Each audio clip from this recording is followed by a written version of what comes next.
Ladies and gentlemen, today I've got a tale that's sure to tickle your funny bones and leave you scratching your heads.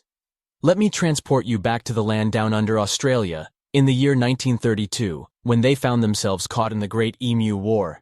Picture this: a bunch of emus causing all sorts of mayhem, running rampant across the Australian countryside. The government thought, hey, we've got a real emu urgency on our hands.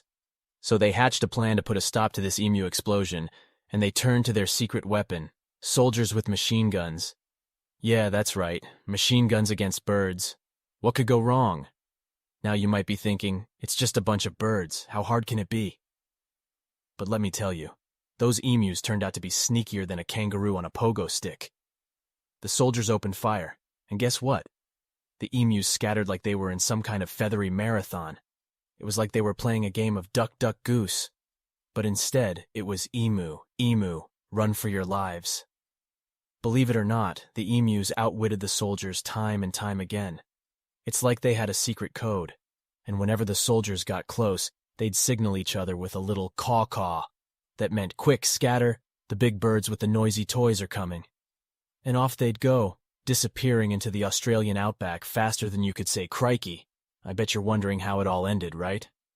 Well, after a few rounds of machine gun duck, duck, goose, the government finally threw in the towel. They realized they couldn't beat those crafty emus, and so the Great Emu War ended with the emus as the undisputed winners. I guess you could say they took home the golden egg.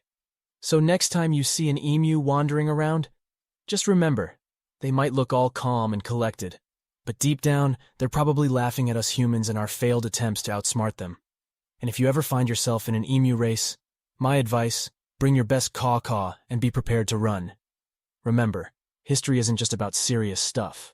Sometimes, it's the wacky and hilarious tales that leave the biggest impressions. So let's give it up for those emus, the real feathered champions of the Great Emu War. Thank you, and keep your eyes peeled for any emu shenanigans out there.